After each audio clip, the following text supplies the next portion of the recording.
تصور کنید تو تاریکی مطلق لبه یه پرتگاه بلند و بی انتها وایستادید و سنگریزه های زیر پای شما سر میخورن. یهویی تعادل خودتون رو از دست میدید و به درون یه سیاهچاله عمیق پرتاب میشید. باد با سرعت زیاد از کنار گوشهاتون عبور میکنه. شکمتون از یه حس تعلیق فلج کننده خالی میشه و شما مدام سقوط میکنید بدون اینکه به زمینی برسید.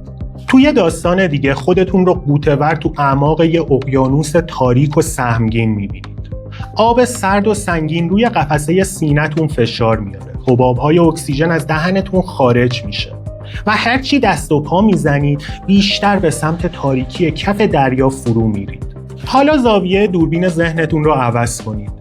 توی کوچه بنبست و مه‌آلود پاشنه‌های پاتون روی آسفالت کشیده میشه، چون یه چیزی، یه موجودی یا یه سایه ناشناس و خطرناکی قدم به قدم تعقیبتون میکنه. شما صدای نفس‌های سنگینش رو پشت سرتون حس میکنید. تمام وجودتون فریاد میزنه که بدو، اما یه فاجعه رخ میده. پاهاتون سنگین میشه، انگار وزنه 100 تنی به اونها وصل کردن، یا انگار روی سیمان خیس دارید قدم میزنید. هر چقدر توان دارید به زانوهاتون فشار میارید، اما شما فلج شدید و نمیتونید حرکت کنید. سایه نزدیک و نزدیکتر میشه، دستش رو روی شونه شما میذاره و شما دقیقاً تو اوج وحشت، در حالی که نفستون بند اومده، بدنتون غرق عرقه، با یه تکون ناگهانی از خواب میپرید و قلبتون مثل یه طبل جنگی تو سینه میکوبه. این همون قلمرو بیرحم کابوس‌ها و خواب‌های اضطرابیه که همه ما بارها و بارها اون رو با تمام گوشت و پوست خودمون لمس کردیم. تو این لحظات اولین واکنشی که نشون میدید اینه که با ترس به ساعت نگاه میکنید، صدقه میدید و یا تو کتاب‌های تعبیرخواب سنتی به دنبال این میگردید که سقوط نشونه نزول بلاست یا آب تاریک نشونه غم و اندوهه. اما فروید با یه نگاه کاملا متفاوت به این طوفان‌های شبانه نگاه میکنه. اون به ما ثابت کرد که کابوس‌ها هذیان‌های بی هدف مغز خسته ما نیستن، بلکه نقطه عینی شکست سیستم سانسور ذهن ما هستند. لحظه‌ای که ناخودآگاه دیگه نمیتونه پشت ماسک‌ها و استعاره‌های ظریف قایم بشه و مجبور میشه بلندگوی خودش رو تو بالاترین حد ممکن به صدا در بیاره تا یه پیام مهم رو به گوش ما برسونه. امروز تو این قسمت قصد داریم با شناخت این مکانیزم عمیق یاد بگیریم که چطور به جای فرار از کابوس هامون قفل اونها رو باز کنیم و با ترس های پنهان روانمون روبرو بشیم.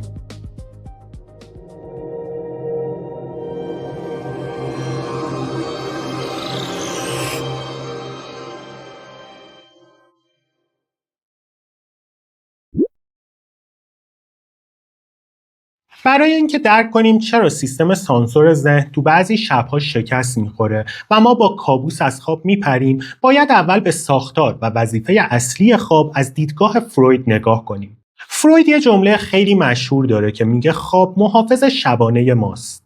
یعنی ذهن ما خواب رو طراحی میکنه تا ما بیدار نشیم و بتونیم استراحت کنیم. تمام اون فرایندهایی که تو قسمت‌های قبل یاد گرفتیم، مثل فشرده‌سازی و جابجایی، در واقع فیلترها و ترفندهایی بودن که ناخودآگاه به کار می‌برد تا تمایلات و ترس‌های سرکوب شده رو جوری دستکاری و آرایش کنه که ما تو آرامش بمونیم و از وحشت از خواب بیدار نشیم. اما بعضی وقتا اون بخش از افکار، تروماها، حسادتها یا آرزوهای ممنوعه‌ای که در طول روز یا سالها تو تاریک خونه روانمون زندانی کردیم، اونقدر انرژی عاطفی بزرگی انباشته میکنن که دیگه با این ترفندهای ظریف و استعاره‌های ملایم آروم نمیشن. این انرژی مثل فشار آب پشت یه سد بتونی بالا و بالاتر میره و یهویی سیستم سانسور و دفاعی ذهن رو که در طول شب ضعیفتر هم شده مچاله میکنه و میشکنه. وقتی سانسورچی ذهن شکست میخوره، اون محتوای پنهان و ترسناک بدون هیچ فیلتر و آرایشی مستقیما و به شکل عریان به سمت آگاهی ما هجوم میارن. تو این لحظه ذهن برای اینکه روان ما زیر بار این رویارویی مستقیم آسیب نبینه، آخرین اسلحه دفاعی خودش رو فعال میکنه و اون چیزی نیست جز بیدار کردن ما. یعنی کابوس یه زنگ خطر نهاییه که ذهن روشن میکنه و میگه اوضاع اونقدر تو ناخودآگاه بحرانیه که دیگه نمیتونه با قصه گفتن تو خواب نگهت داره و تو باید بلند شی. بیایید این مفهوم عمیق شکست سانسور رو روی دو موقعیت خیلی رایج و جهانی، یعنی سقوط آزاد و غرق شدن تو آب، کالبد شکافی کنیم. کتاب‌های تعبیرخواب سنتی سقوط رو به بدبختی یا از دست دادن مقام ربط میدن. اما تو روانکاوی سقوط آزاد تو خواب دقیقاً نماد از دست رفتن مهار و کنترل تو زندگی بیداریه.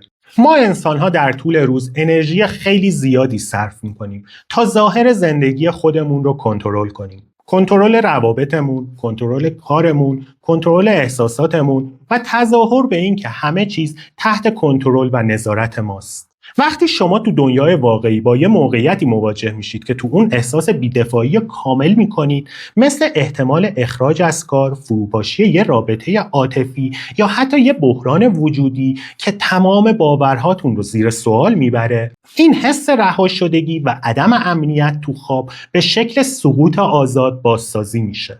ذهن با تصویر سقوط داره به شما میگه که تمامی تکیه‌گاه‌های روانی که تو بیداری به اونها چنگ زده بودید تو خالی هستن و شما در حال فروپاشی هستید. غرق شدن تو آب هم یه معنای مشابه اما از یه جنبه‌ای عمیق‌تر داره. آب تو روانکاوی همیشه نماد دنیای احساسات، غرایز و خود ناخودآگاهه.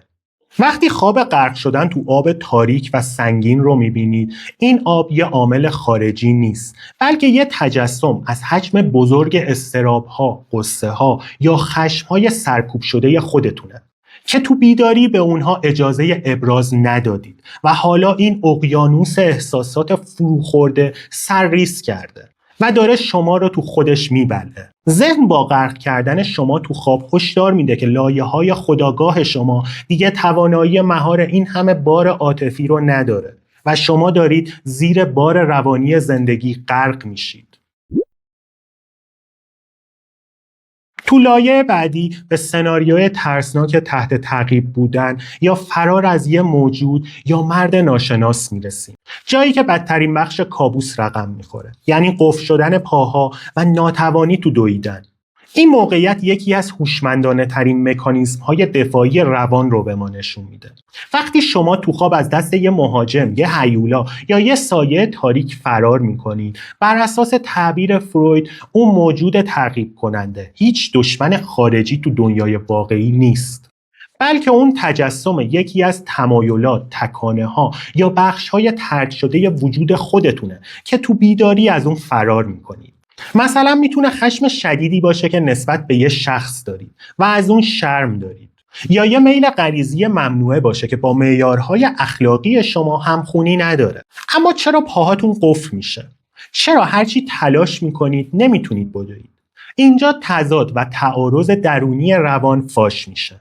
یه بخش از وجود شما، یعنی بخش هوشیار خواب، میخواد فرار کنه، اما بخش ناخودآگاه شما میخواد وایسه و با اون موضوع روبرو بشه یا حتی به سمت اون بدوه.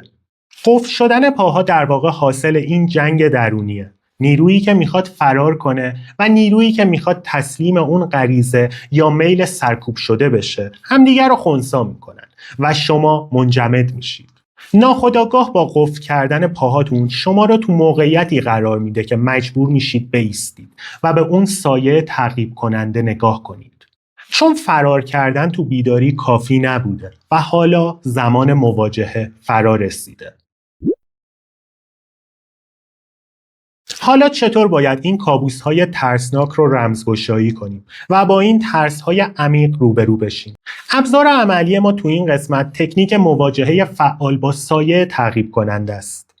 وقتی شما با وحشت از یک کابوس بیدار میشید، غریزه اولیه شما اینه که حواس خودتون رو پرت کنید، یا گوشیتون رو چک کنید یا سعی کنید اون تصاویر وحشتناک رو فراموش کنید. اما فراموش کردن کابوس یعنی پاک کردن صورت مسئله و اجازه دادن به ناخودآگاه برای اینکه شب بعد با صدایی بلندتر آژیر بکشه. برای شکستن این چرخه شما باید به محض بیداری و بعد از آروم شدن تپش قلبتون دفترچه یادداشت خودتون رو بردارید و برخلاف دفعات قبل که فقط داستان رو مینوشتید، این بار یه سناریوی بازسازی شده بنویسید. تو این تکنیک شما باید تصویر اون هیولا تو اون پرتگاه یا اون اقیانوس رو به عنوان یه شخصیت زنده در نظر بگیرید و شروع به گفتگو با اون روی کاغذ کنید. برای اینکه این تکنیک رو به درستی اجرا کنید، باید 3 سوال جدی و شجاعانه رو تو دفترچه خودتون بنویسید و بدون سانسور به اونها پاسخ بدید.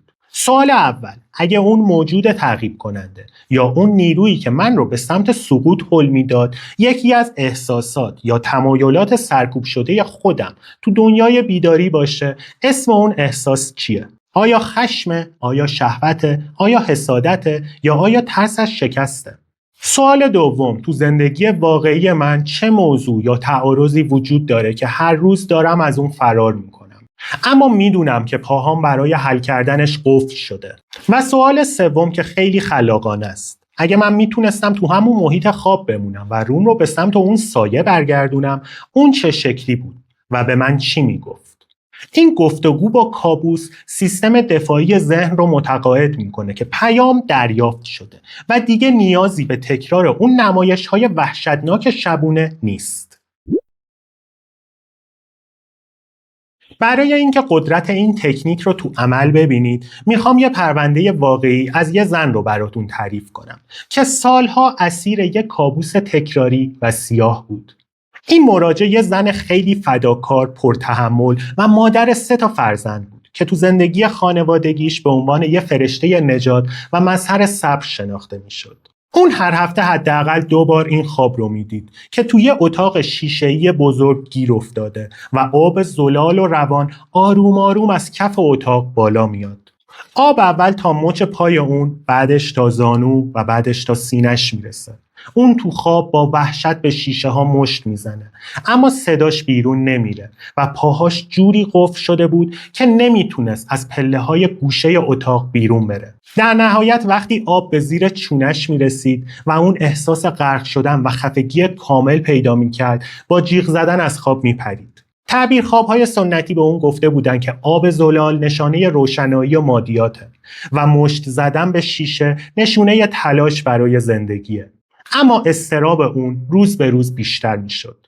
وقتی تو اتاق درمان تکنیک مواجهه با سایه و تفکیک محتوای پنهان رو شروع کردیم، از اون خواستم روی احساس خفگی و قفل شدن پاهاش در برابر آب تمرکز کنه. تو جلسات روانکاوی مشخص شد که این زن فداکار سالهاست که تمام خواسته ها، آرزوها، تفریحات و حتی زمان استراحت خودش رو فدای همسر، فرزندان و مشکلات خانواده بزرگش کرده. اون تو بیداری هیچ وقت به خودش اجازه نمیداد شکایت کنه یا بگه خسته شدم، چون میترسید بهش برچسب خودخواهی بزنن. اون آب زلال تو خواب در واقع نماد وظایف، انتظارات و فداکاری‌های روزمره‌ای بود که اون با رضایت ظاهری قبول کرده بود. اما ناخودآگاهش احساس میکرد که این حجم از فداکاری داره هویت و جون اون رو ذره ذره غرق میکنه. پاهای اون به این خاطر قفل میشدن که یه بخش از روانش به شدت دلش میخواست تو همون آب بمونه و غرق بشه تا بالاخره از مسئولیت‌ها رها بشه و بخش دیگه میخواست فرار کنه. خواب داشت به اون هشدار میداد که تو داری در نقش مادر فداکار غرق میشی و خود واقعی داره خفه میشه. وقتی اون این پیام عمیق رو فهمید، شروع کرد به تغییر سبک زندگی، تعیین مرز برای دیگران و وقت گذاشتن برای خودش. با اولین قدم‌های عملی اون تو بیداری، اون اتاق شیشه‌ای و اون آب خفه کننده برای همیشه از جهان خوابهاش ناپدید شدن. فراموش نکن کابوس‌های ما دشمنای ترسناک شب‌های ما نیستن. اونها فداکارترین بخش‌های روان ما هستند که وقتی همه راه‌ها رو بسته می‌بینن، با شکستن فیلترها و به قیمت خراب کردن آرامش شبونه ما خودشون رو فدا می‌کنن تا ما رو از یه ورشکستگی روانی بزرگتر تو دنیای بیداری نجات بدن. وقتی شما خواب سقوط، غرق شدن یا تعقیب شدن رو تو خواب می‌بینید، ناخودآگاهتون در حال فریاد زدنه که دیگه نمیتونی به این بازی تظاهر تو بیداری ادامه بدی. از امروز وقتی با کابوس بیدار شدید، به جای لرزیدن و فرار کردن، نفس عمیق بکشید. چراغ رو روشن کنید، قلم رو بردارید و بپذیرید که این وحشت بهاییه که روان شما برای بیدار کردن خودآگاهیتون پرداخت کرده. حالا من از شما میخوام که به تاریک ترین کابوس‌های زندگیتون فکر کنید. آخرین باری که خواب سقوط آزاد، غرق شدن تو آب یا فرار با پاهای قفل شده رو دیدید کی بود؟ فکر میکنید تو دنیای بیداری از مواجهه با کدوم حقیقت، کدوم مسئولیت یا کدوم بخش از خشم و تمایلات خودتون فرار میکردید که پاهاتون تو خواب سنگین شده بود؟ تجربه های ملموس و کابوس های خودتون رو تو کامنت ها بنویسید تا تو قسمت بعدی به سراغ ممنوع ترین و عجیب ترین بخش تئوری فروید، یعنی خواب های شرم‌آور و سانسورهای اخلاقی برگردیم و یاد بگیریم ذهن چطور تمایلات پنهان ما رو پشت استعاره‌های بی‌ضرر پنهان می‌کنه. با من همراه باشید تا لایه‌های عمیق‌تری از قلمرو ناخودآگاه رو با هم کشف کنیم.